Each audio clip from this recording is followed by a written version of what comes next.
What's up, guys? It is Corey and Christian from SuperKamiGuru9000, and the time has come again to review another Berserk movie. That's right, it is the second in the brand new Berserk film trilogy. It is Berserk: The Golden Age Art 2, The Battle for Doldrey. And this was a great sequel to this movie, and I think it was already better than the first, so we're just going to give you guys the rundown on this movie from beginning to end, some of the stuff we liked, some of the stuff we didn't like, maybe some stuff they could have changed, and give our final score on this movie. Hey guys, what's up? I'm glad that we are reviewing another Berserk movie. It is time for the second one to have come out, and we have got our hands on it somehow, and we've watched it, and honestly, I am so excited that we're finally getting the 100-man battle, and we're seeing the breakdown of Griffith, and that's about the whole length of this movie. You get to see the 100-man battle all the way to Griffith getting tortured. Yeah, by the way, there will be spoilers in this. I don't know why you'd be watching this review if you don't want to know what's going to happen in this movie, so please watch the movie first before you watch the rest of this review.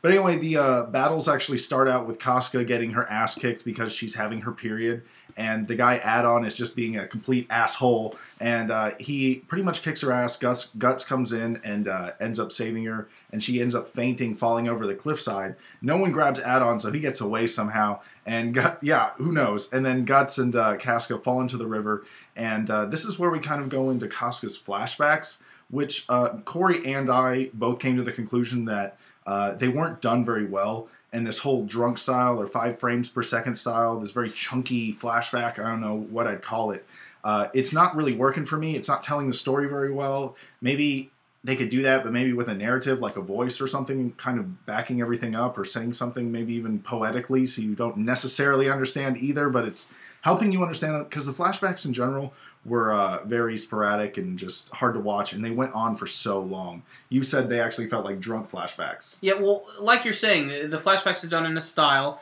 You said 5 frames per second. I think that's a great comparison. They're very choppy, and in the first movie you saw that Guts had a flashback, and it was very short and very concise and a little bit confusing. Very confusing, actually. And however, for this Casca scene, they pretty much show the entire flashback, yet they still animate it in this style. And it's like, if you're going to animate the entire thing, why don't you just show us the flashback so that we can see it clearly instead of making us have freaking seizures? Yeah, just put a sepia on it, make it a dream world, and send it out the door. Why do you got to make it all chunky?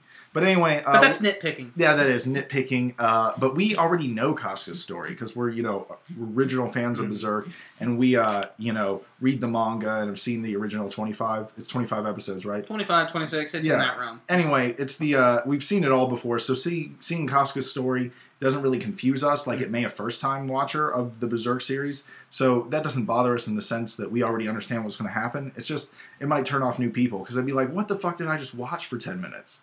So right after this really poignant scene between Guts and Casca in the cave, we finally get to see they're starting to warm up to each other just a little bit more.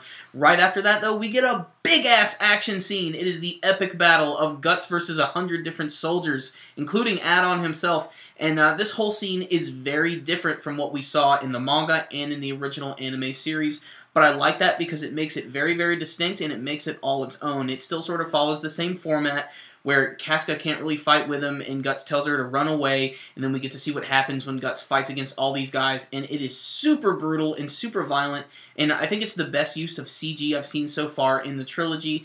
It's, like I said, very fast, and you almost have to freeze some of the frames down to see how he actually fucks some of these soldiers up. And I know that's kind of messed up, but I had to watch it a few different times. Like, there are times he's swinging the sword around, and he'll take out 3 guys at once. One guy will get cut completely in half, the other guy's hands will be cut off, another dude's head will be smashed in, all in one single frame of animation.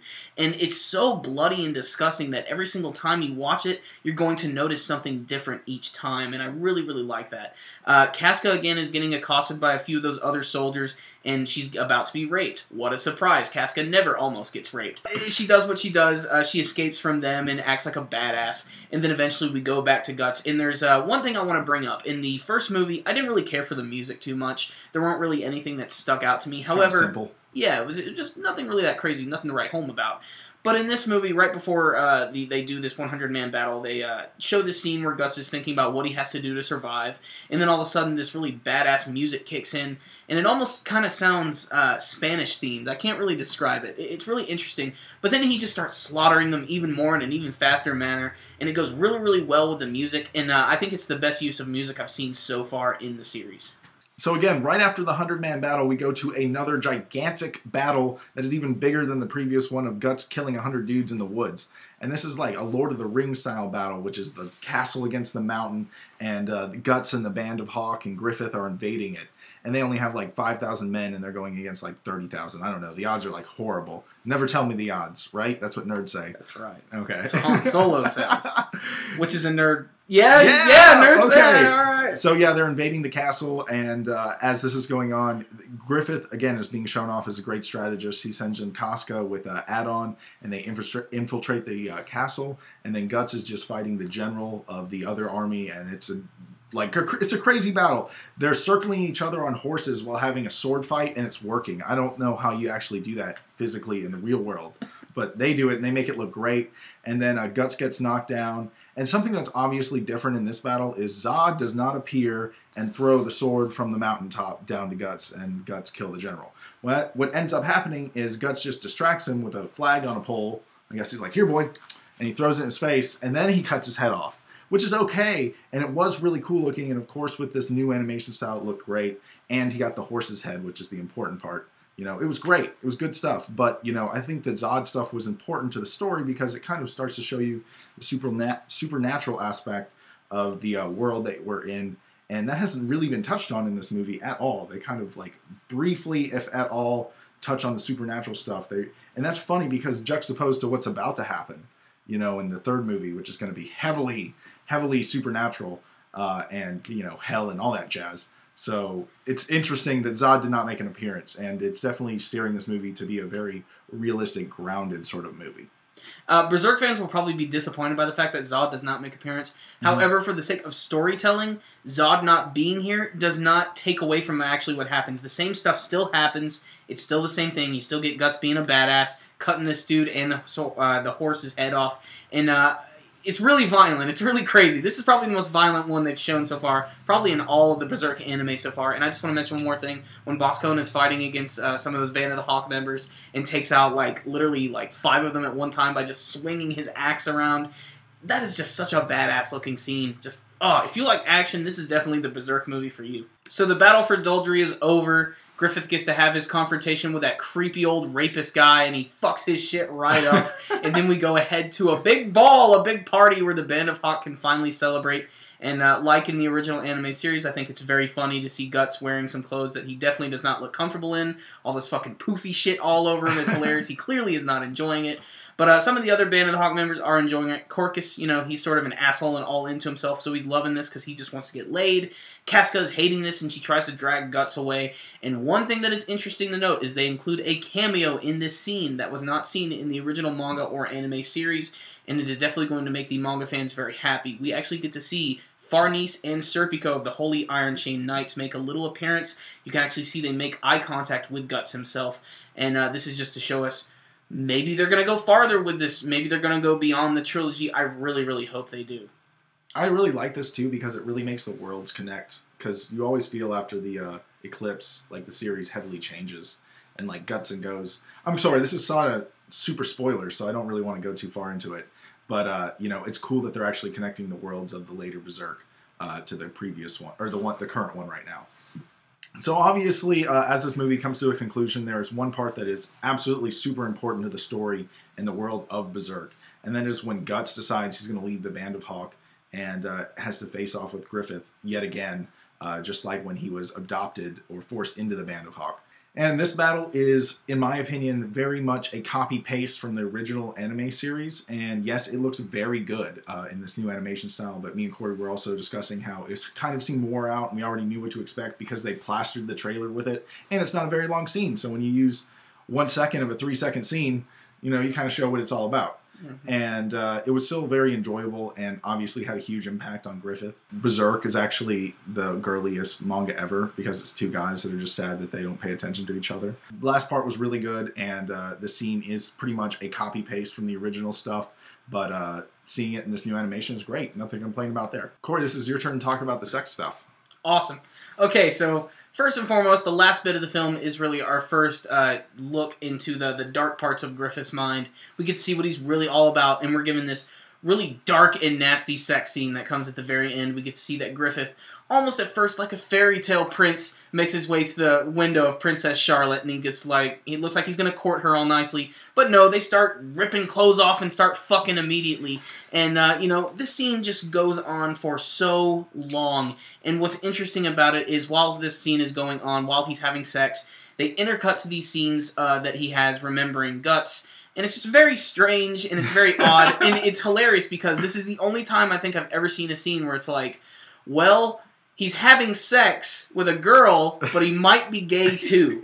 So it's kind of an anomaly. Griffith's sexuality and all that stuff is still in question while he's fucking a girl. So that's kind of weird. But the scene itself is very dark, and you can actually see that he gets caught by one of the handmaidens. You can see that Princess Charlotte is with Griffith, and then the king finds out all about this, and he goes fucking berserk, and he takes Griffith down to the dungeon and starts whipping the fuck out of this guy. And he's got some torturers there and everything, and he's just trying to get some answers out of him.